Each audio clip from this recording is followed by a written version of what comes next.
Welcome to the place where we learn about and learn from the leaders in our field who are powering human creativity. I am Aaron Dworkin, and this is Arts Engines.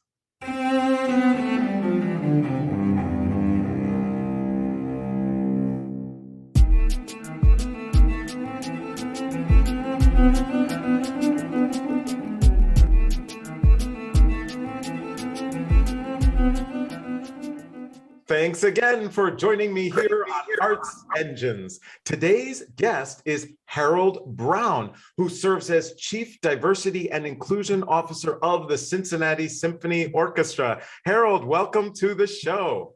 Thank you. It's an honor to be with you.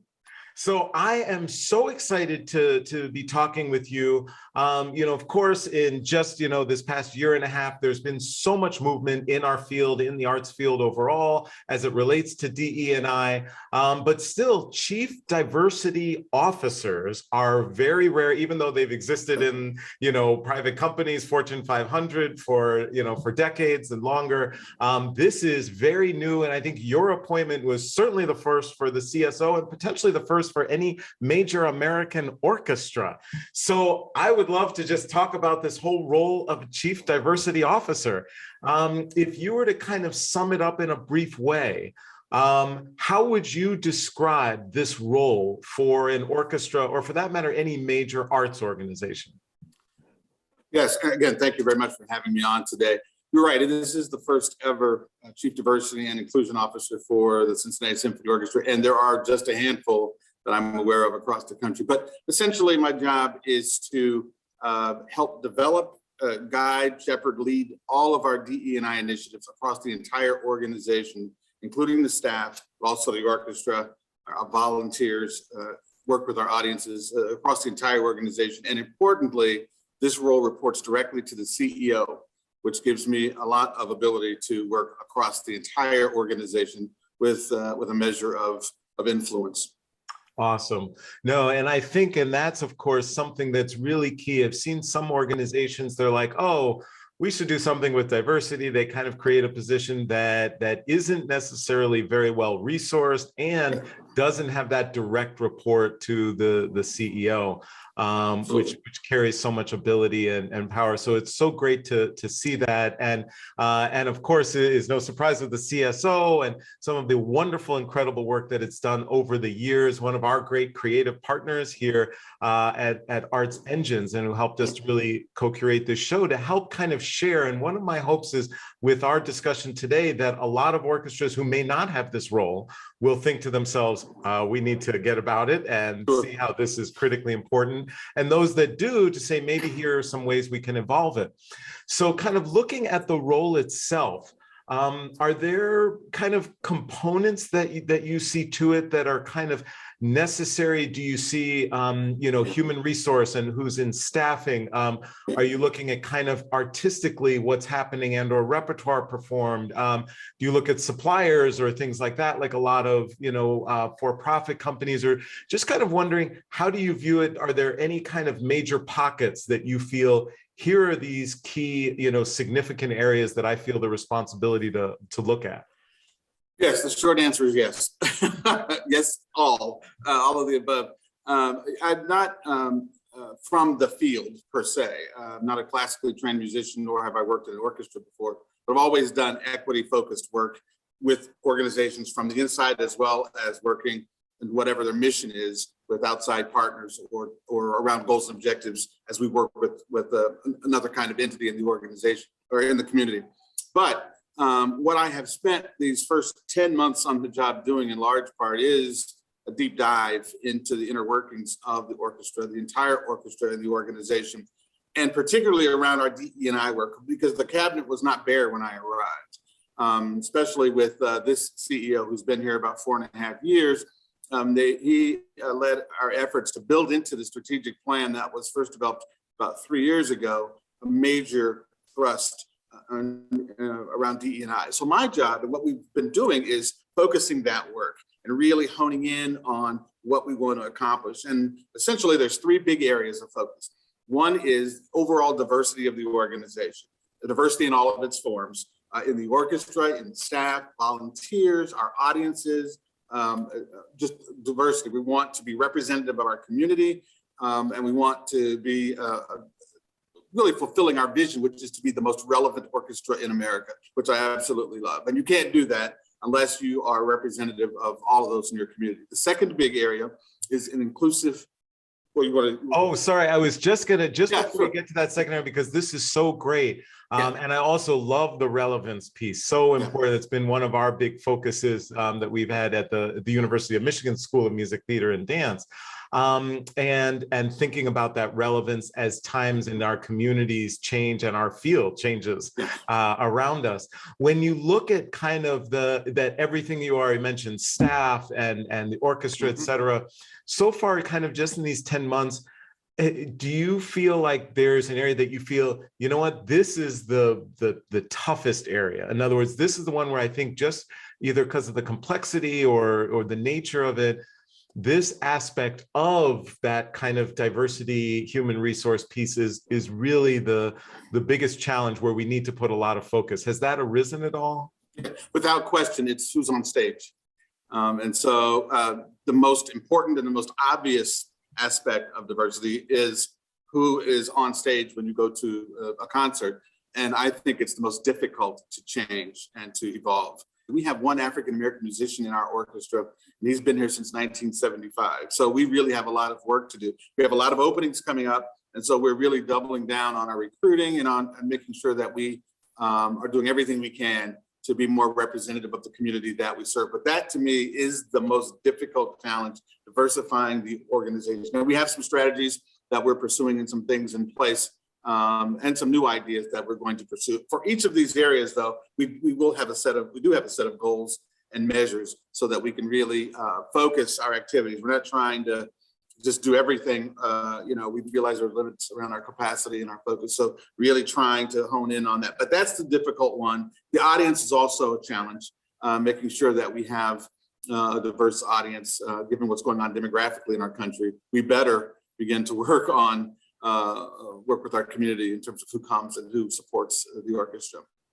Totally. Yeah, absolutely. And is your sense kind of that sense of, it sounds like you're reflecting the proactive nature of looking and saying, okay, how do we connect with these pools? So say, for example, the extraordinary talent development pool developed by Sphinx and so many others in the field and all that, and saying, okay, how can we partner, of course, right, with organizations like that or initiatives and kind of do that? Do you have a sense of the for the role of a chief diversity officer as orchestras look at this of a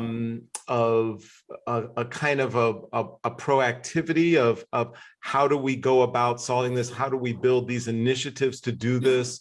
Or kind of those who come to us. So what's in my mind thinking about, there have been a number of academic institutions where in the past they've said, well, whoever comes and applies to our school, et cetera, versus then those academic institutions that are going out there in the community and saying, hey, here is a community we want to be applying. How do we either help develop their preparation, and or how do we make sure they're aware of us and know the process to engage with our institution, et cetera? So do you have a sense of kind of that role for the— Absolutely. And the good news here is that we have very, very talented and very, very passionate people already on board. And so my job is to work closely with those that are already here and doing that work and add the DE&I component to that, and assist and support and collaborate with them as we pursue the DE&I agenda, the DE&I goals. And so while we are investing in pathway and pipeline opportunities, we are also trying to be proactive around our current orchestra and filling some immediate needs. So we have a number of programs in our education and learning department where we have youth orchestras, where we are investing in diversity fellows in conjunction with our local conservatory, really trying to create pathways and opportunities, but also looking now at our substitute hiring, making sure that to the greatest extent possible that we are emphasizing diversity when we have opportunities to fill temporary gaps. We're really assessing our competitiveness. Remember, it's not just us that is trying to add diversity, everybody is. And so the competition is is superheated. And so all along the way, in every way that we can, we're trying to figure out how to do that so that when people come, they can see diversity, they can see representation on the stage. Some of it will be short-term, temporary, but at the same time, we're trying to build pipeline and pathway opportunities for sure. Got you. Awesome. And sorry, I had actually originally interrupted you, but you have these two other areas. So the second big area for us is what we call an inclusive culture. We know that if we achieve some measure of diversity and we have representation, if those folks end up in a toxic environment, then it's a very hollow accomplishment. They're not going to stay. And so we want to make sure that no matter what role you have with the CSO, the Cincinnati Symphony Orchestra, as a musician, as a staff member, as an audience member, as a volunteer or a board member, that you have a powerful experience, a great experience, where you experience respect and acceptance and belonging. So a range of activities around that, including educating ourselves, trainings, looking at our HR policies and practices. So this whole area of making sure we have an inclusive culture so that as we diversify, all of those folks, no matter what they bring to the table, what characteristics they bring, that they find belonging and acceptance. And then the third area is an engaged community. We fundamentally believe that we have to be of value and we have to value our community. So we spend a lot of time building up partnerships, particularly with cultural organizations, with arts organizations, so that we are, again, pursuing relevance. That we want folks to find us to be important and valuable and collaborative and trustworthy.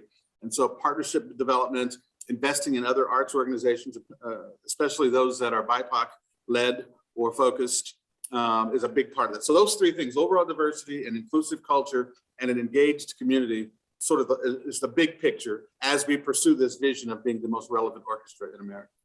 Great. Awesome.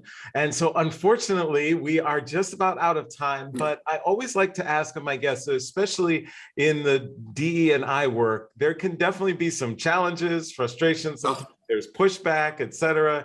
You got to be collaborating with a host of different people and partners. So there's definitely got to be some tough days. On those tough days, how do you draw upon strength, upon inspiration to overcome the challenges that arise with this very important work? Yeah. Well, I had good training because before joining the arts field, I was working in education and working with school districts across the country, helping them go through change processes. So if there's ever an intractable institution or cultural institution in our society, education is one of them. So I feel like I've had good practice. But you know, I really do try to practice patience and give grace to people. This is tough work. We're looking at a field that has been very much about tradition and the way that we've always done it. It's been the purview of a very select group of people down throughout the centuries, frankly. And so let's just recognize that and recognize the reasons. I always start with the why, the reasons we have to change. And it's not just a business case, which we know is important, because if we keep doing what we've done the ways that we're doing it, in a few years, there will not be folks in the seats. We will not have musicians on stage that represent our communities. So we know that there is a business case. It's in our best interest for survival to focus on DE&I, but also we know it's the right thing to do. We are depriving ourselves of great music and great musicians by continuing to perpetuate policies that are biased or that are exclusionary and mindsets that are so. We know that for us, we are a beneficiary of a very generous community. And for us to be a great community partner, we have to embrace the entire community, not just a select few. And we have to view this as it's not a loss, it's an add.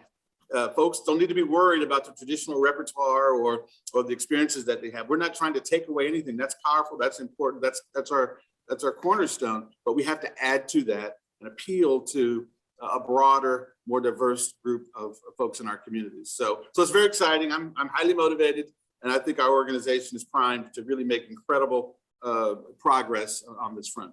Oh, well, Harold Brown, you truly are one of the arts engines who is powering human creativity in our field. Thank you so much for joining us on the show. Thank you very much for having me.